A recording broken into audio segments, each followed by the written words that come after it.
성도 여러분 반갑습니다. 목요일 아침 기도회로 나오신 여러분을 주님의 이름으로 환영하고 축복합니다. 오늘 하루를 시작하면서 말씀과 기도의 자리로 나아가 더욱 하나님께서 우리에게 베풀어 주시는 크신 은혜와 복과 위로를 다 받아 누리는 모든 성도들이 되시기를 간절히 소원합니다. 이 시간 우리의 마음을 모아서 사도신경으로 신앙을 고백하겠습니다. 나는 전능하신 아버지 하나님, 천지의 창조주를 믿습니다. 나는 그의 유일하신 아들, 우리 주 예수 그리스도를 믿습니다. 그는 성령으로 잉태되어 동정녀 마리아에게서 나시고 본디오 빌라도에게 고난을 받아 십자가에 못 박혀 죽으시고 장사된 지 사흘 만에 죽은 자 가운데서 다시 살아나셨으며 하늘에 오르시어 전능하신 아버지 하나님 우편에 앉아 계시다가 거기로부터 살아있는 자와 죽은 자를 심판하러 오십니다. 나는 성령을 믿으며 거룩한 공교회와 성도의 교제와 죄를 용서받는 것과 몸의 부활과 영생을 믿습니다. 아멘. 오늘 아침 우리에게 주시는 하나님의 말씀은 고린도전서 13장 1절에서 13절까지입니다. 신약성경 279페이지 고린도전서 13장 전체를 함께 보겠습니다. 하나님의 말씀을 제가 읽겠습니다. 하나님의 말씀을 들으십시오. 내가 사람의 방언과 천사의 말을 할지라도 사랑이 없으면 소리나는 구리와 울리는 꽹과리가 되고, 내가 예언하는 능력이 있어 모든 비밀과 모든 지식을 알고 또 산을 옮길 만한 모든 믿음이 있을지라도 사랑이 없으면 내가 아무것도 아니요 내가 내게 있는 모든 것으로 구제하고 또 내 몸을 불사르게 내줄지라도 사랑이 없으면 내게 아무 유익이 없느니라. 사랑은 오래 참고 사랑은 온유하며 시기하지 아니하며 사랑은 자랑하지 아니하며 교만하지 아니하며 무례히 행하지 아니하며 자기의 유익을 구하지 아니하며 성내지 아니하며 악한 것을 생각하지 아니하며 불의를 기뻐하지 아니하며 진리와 함께 기뻐하고 모든 것을 참으며 모든 것을 믿으며 모든 것을 바라며 모든 것을 견디느니라. 사랑은 언제까지나 떨어지지 아니하되 예언도 패하고 방언도 그치고 지식도 패하리라. 우리는 부분적으로 알고 부분적으로 예언하니 온전한 것이 올 때에는 부분적으로 하던 것이 패하리라. 내가 어렸을 때에는 말하는 것이 어린아이와 같고 깨닫는 것이 어린아이와 같고 생각하는 것이 어린아이와 같다가 장성한 사람이 되어서는 어린아이의 일을 버렸노라.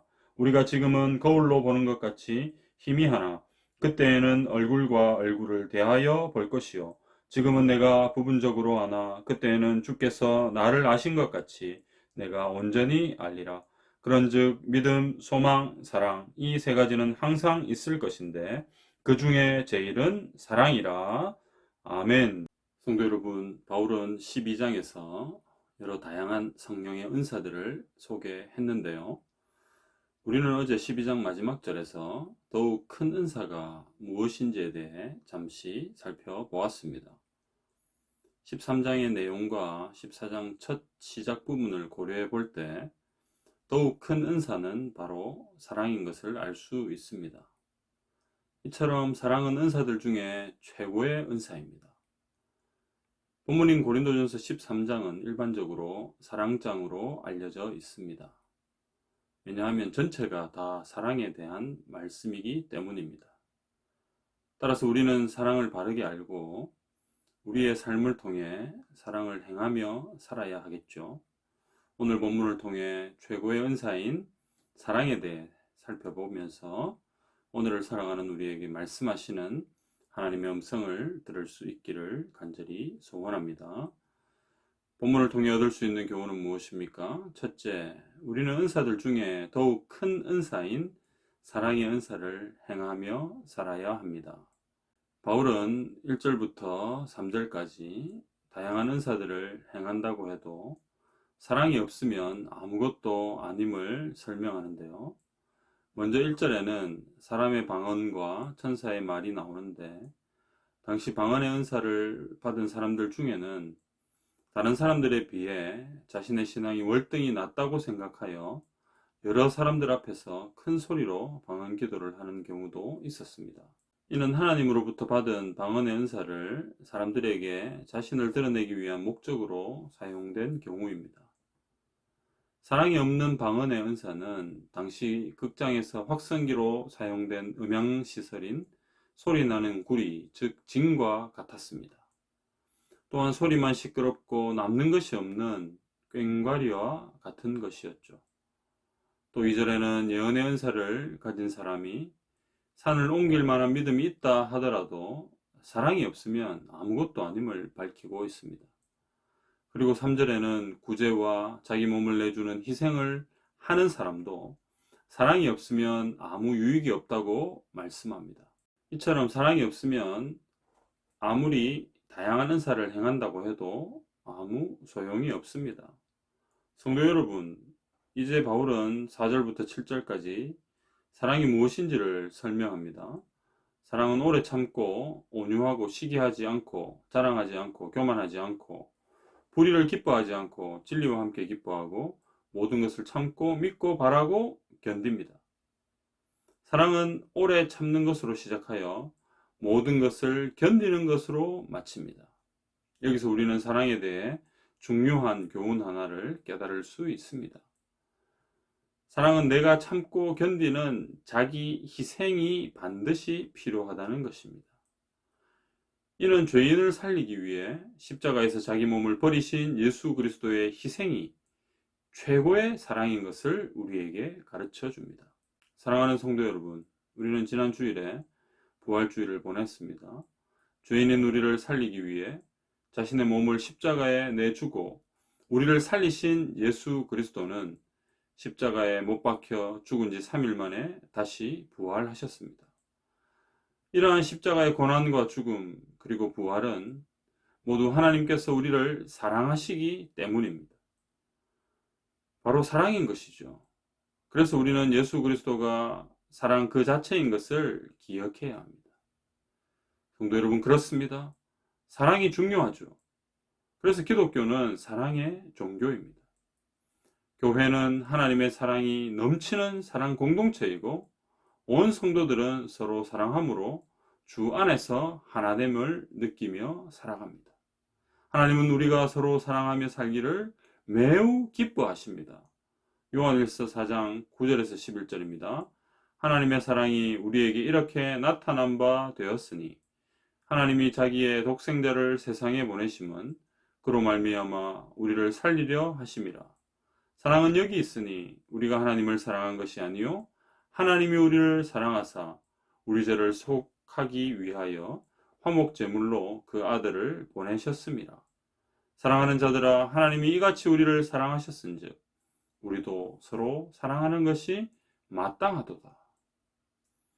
성도 여러분, 여기서 11절은 우리에게 큰 도전을 줍니다.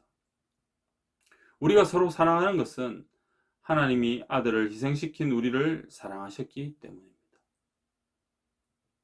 성도 여러분, 은사 중에 최고의 은사인 사랑을 사모하고 행하며 살아가는 성도들이 되시기를 간절히 소원합니다.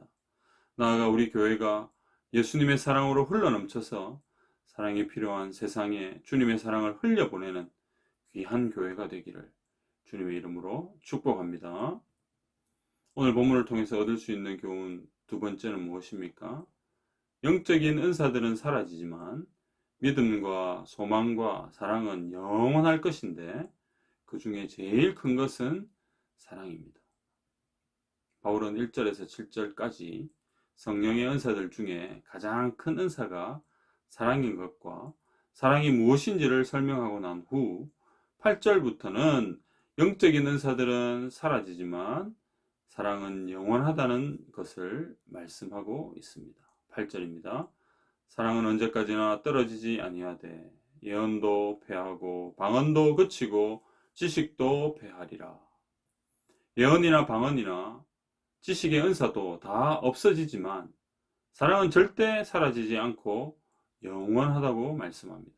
여기서 이런 은사들이 그칠 것으로 예상한 때에 대해서는 여러 해석이 있습니다.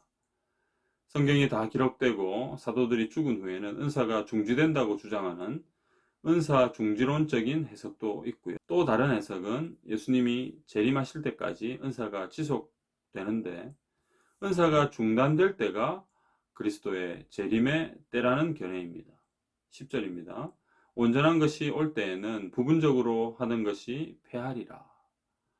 온전한 것은 종국적으로 다시 오실 예수님을 의미합니다.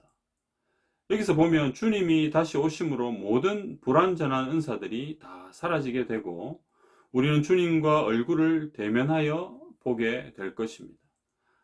그러나 믿음과 소망과 사랑은 없어지지 않고 영원합니다. 13절입니다. 그런즉 믿음, 소망, 사랑 이 세 가지는 항상 있을 것인데 그 중에 제일은 사랑이라. 여기서 믿음과 소망과 사랑은 바울이 서신서에서 자주 사용한 표현입니다. 우리가 성도로 살아가는 데 있어서 너무나 중요한 것들이죠. 믿음도, 소망도, 그리고 사랑도 모두 영원한 것이지만 그 중에 제일 더 큰 것은 사랑이라고 성경은 말씀합니다. 사랑하는 성도 여러분, 여기에 나오는 믿음과 소망과 사랑은 모두 연약한 우리에게서 나온 것이 아닙니다. 철저하게 완전하신 하나님으로부터 온 것임을 우리는 기억해야 합니다. 그렇기 때문에 이 믿음과 소망과 사랑은 영원하죠. 따라서 영원한 믿음과 소망과 사랑이신 예수 그리스도를 온전히 붙잡고 살아가야 합니다. 예수 그리스도 안에 있으면 우리는 새로운 피조물로서 새로운 삶을 살아가게 됩니다.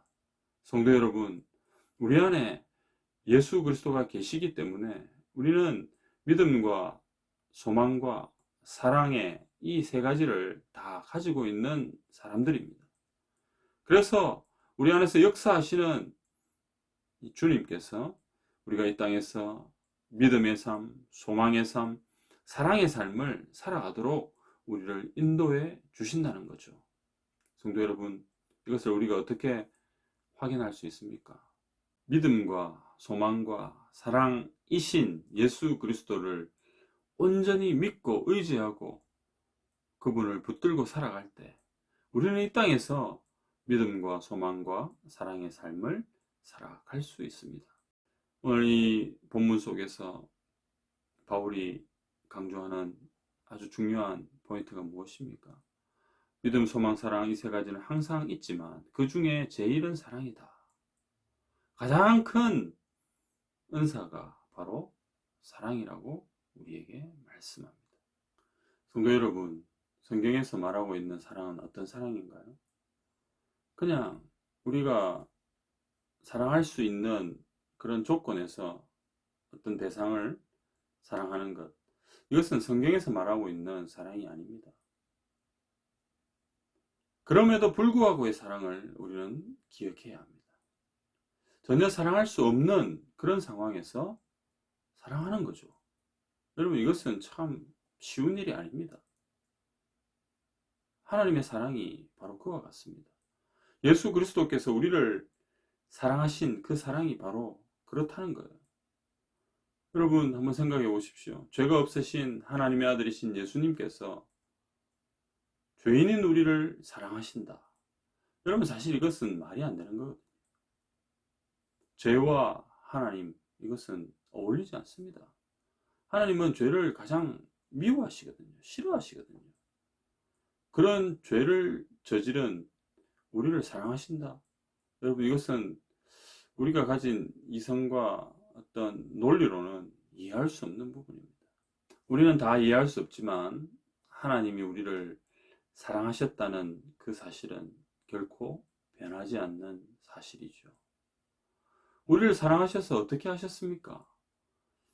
사랑하는 그 대상인 우리가 가지고 있는 죄를 하나님이 없애주기 위해서 자신의 하나밖에 없는 사랑하는 아들을 십자가에 못 박혀 죽게 했습니다. 그리고 우리를 살리셨습니다. 성도 여러분, 그러면 하나님께서 우리를 얼만큼 사랑하신다는 겁니까? 자기의 아들을 십자가에 죽게 하고 우리를 살릴 정도로 우리를 사랑하신다는 겁니다. 이것이 성경이 말하고 있는 사랑입니다. 성도 여러분, 그 사랑을 우리가 받았고 그 사랑 때문에 우리는 새로운 인생을 살아가게 되고 그 사랑으로 인하여 오늘도 우리는 하나님의 자녀로 살아갑니다. 그런 우리에게 주님은 이제 그 사랑을 세상 가운데 많이 나타내고 세상에 사랑이 필요한 자들에게 베풀며 살아가라고 우리에게 부탁하십니다. 사랑하는 성도 여러분, 그래서 사랑의 은사가 가장 크고 고귀하고 제일된 은사 아니겠습니까? 오늘 우리의 삶을 돌아보면서 정말 사랑이 필요한 곳에 주의 사랑을 전하고 살아가고 있는지를 점검해 보십시다. 정말 우리 주변에 주님의 사랑이 필요한 곳이 너무나 많은데 우리가 그것을 외면하고 하나님의 마음을 아프게 하면서 살아가고 있다면 정말 우리는 회개해야 합니다. 하나님이 우리에게 베풀어 주신 그 고귀한 사랑이 너무나 안타깝게도 우리의 삶에서 멈춰져 버리고 있다면 주님은 마음 아파하시며 우리 또한 하나님의 자녀로서 잘못된 인생을 살아가는 것입니다. 사랑하는 성도 여러분, 오늘 하루 우리에게 주어진 이 삶의 현장에서 또 삶의 자리에서 주님의 사랑의 은사를 마음껏 행하며 살아가시기를 간절히 소원합니다. 우리 힘으로 되지 않습니다. 그래서 우리는 성령 하나님을 의지해야 하고 하나님 앞에 기도해야 합니다. 이 시간 우리가 기도하면서 하나님, 사랑이 필요한 곳이 내 눈에 보여지게 해 주옵소서. 내 주변에 주의 사랑을 필요로 하는 많은 사람들이 있을 것인데 그들을 보게 하여 주시옵소서. 그리하여 주의 사랑으로 그들을 온전히 품고 섬기고 사랑하는 그런 오늘 복된 하루가 되게 해 주옵소서. 우리의 기도가 이와 같은 하나님을 향한 기도로 나아갈 수 있도록 하나님께서 은혜 주시기를 간절히 소원합니다. 온전히 하나님 앞에 주의 사랑을 마음껏 전하고 실천하고 나타내는 복된 하루가 되기를 간절히 바랍니다. 오늘은 목요일입니다. 목요일 공통기도 제목은 선교사님들을 위해 기도하는 것입니다. 선교지마다 복음의 역사들이 풍성하게 일어나도록 기도합시다. 코로나19로부터 안전하게 선교사님들을 지켜주시도록 기도합시다. 특별히 미얀마에서 사역하고 계시는 선교사님들의 안전과 건강을 지켜주시도록 여러분 간절히 기도하며 나아갑시다. 함께 기도드리겠습니다. 오늘도 우리의 삶의 자리에 주인으로 왕으로 계시는 하나님을 찬양합니다. 주님이 나의 왕이 되시고 나의 주인이 되시기에 나의 인생은 안전합니다. 나의 삶은 평온합니다. 주님 감사드립니다. 오늘도 하루를 시작하며 말씀의 자리로 우리를 인도하여 주셔서 아버지여 우리의 말씀을 마음에 새기고 말씀을 붙들고 기도할 수 있도록 우리를 가장 행복한 성도로 오늘도 불러주신 것 감사와 찬송과 영광을 올려드립니다. 하나님 아버지 은사 중에 가장 큰 은사인 이 사랑의 은사를 오늘도 힘써 실천하는 저희들 다 되게 해 주옵소서. 우리가 받은 사랑이 너무나 크고 놀랍습니다.